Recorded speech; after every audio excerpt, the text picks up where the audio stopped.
Hello and welcome to my 6-week training program for Saskia Arden. From my client completing a PARQ, it has highlighted a few barriers and concerns for what I would like to do, what I can do with my client and what I can't do. Saskia suffered from a knee injury last year, and having an ACL reconstruction means that her tendons and her ligaments around her knee are fragile. This is not a hindrance because she has already built the strength back up, so she can now do more types of exercise. She does not have any other medical conditions and does not have any other health problems that will affect her performance. She is also not pregnant, doesn't smoke, and doesn't drink a high amount of alcohol in the week. I then covered a few lifestyle questions with Saskia. This allowed me to determine how much she currently takes part in exercise and about her occupation, diet, and stress. She has a fairly active job as she walks around most of the time, as well as her college life means that she is walking nearly every day to and from college. All these questions came back with good results, and meaning that she is fairly active and she consumes her 5 a day, most days of the week. She scored a score of 8 out of 10 on how stressed she can become, but this can be channeled positively through training and through exercise. She completed 2 tests, her hip to waist ratio test and the press up test. A warm-up is important because it needs to consist of a pulse raiser, a static or dynamic stretch, and sports or muscle-specific type of exercise. This can be done in the form of a drill or through low-intensity steady-state exercise, but not for long duration, to be able to use 40% of the heart rate threshold. Resistance activation can be used for certain muscles to help toning. This is useful for Saskia because she would like to be able to develop her body composition. Her cooldown needs to consist of static stretches and low intensity cardio work to be able to decrease her heart rate. So it works in about 35% of the threshold. Static stretches need to be held for 8 to 10 seconds, and there are different types of stretches such as PNF and dynamic also. Saskia's targets are to improve muscular strength and improve body composition. This is a smart target because it's specific, because her muscular strength is going to be tested each week with different weights, and her body composition is going to be tested each week with the hip to waist ratio to see if it changes anything. It's measurable because it's being tested each week. It's achievable because it's not massively over or out of her range of exercise, and it's realistic because it's not too intense or she's not going to be working too hard for what she needs to be doing. And it's time measurable because it's over a 6-week period, so it will all be tested at the end. Her hip to waist ratio score was 0.9, which is average according to normative data, but it could also be improved. And her press up test gave us results of 25 press ups in a minute. During week 1, on Monday, Tuesday, Wednesday and Friday will be her training days, as Thursday she works and Saturday and Sunday are her days off because she also works.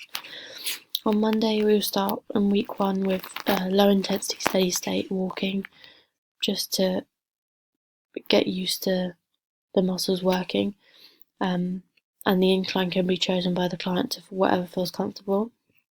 And then dynamic lower body stretches, so that they're lower body specific, so that they can target, because the low intensity steady state exercise walking uphill will be using the leg muscles.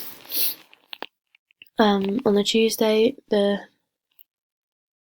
cardio will then be increased by doing a high intensity interval training circuit, and these can be chosen by the client to determine the level that they would like to do, and so on and so forth. Static stretches will then be done after that to help improve the flexibility and core with the abdominal work, as it states there. On Wednesday, this will then be a slightly more intense session because it's weighted. but still only light weights because of her knee, even though she already does some already. So we know that she has the strength, but I've still only put lighter weights in. Then static stretches, and then the use of the muscle roller, which she used in her physiotherapy after her operation, so this is not new, but it will help her performance. Thursday's then a rest day, and then Friday is another HIIT circuit, but this one's more specific for the legs to help with body composition. And then abs and core in the second part of the session. This one's optional depending on how the first session goes. And then Saturday and Sunday's rest. Week 2 is similar, more increased intensity. So it's going to be a weighted arm and back session. So this week is wider range of different things to change it up so it's alternative and innovative. So they will be performing, she'll be performing more arms there, but still only light weight so that it's not putting any pressure on her muscles and she's not overdoing it. And then low intensity steady state for only 15 minutes, just to kind of like a cool down but still working at the same time. And then 30-second plank to embrace the resistance in the activation of the abs and the core.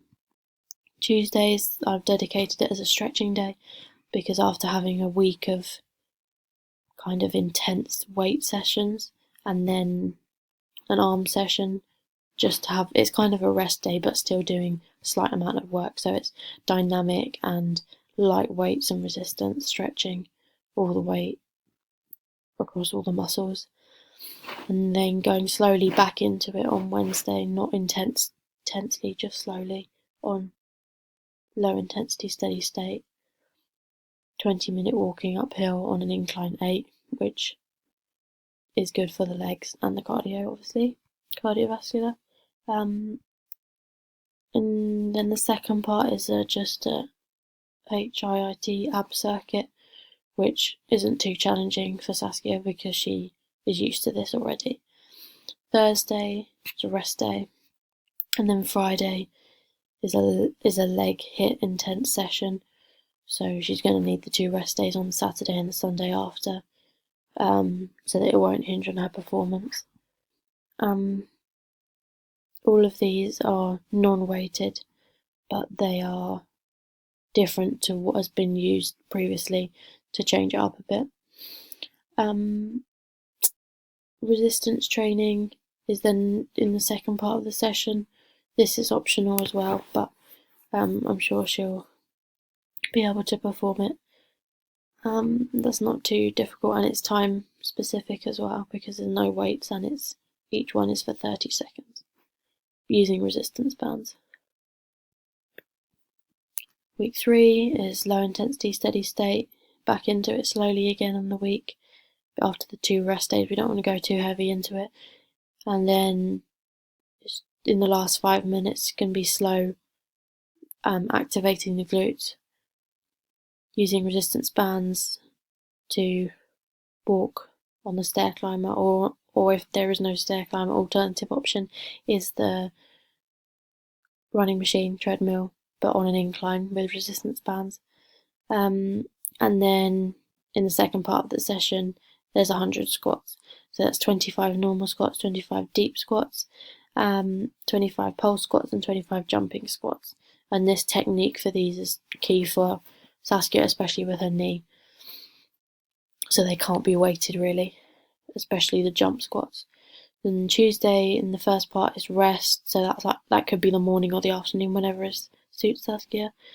And then static stretches in the afternoon or in the second part.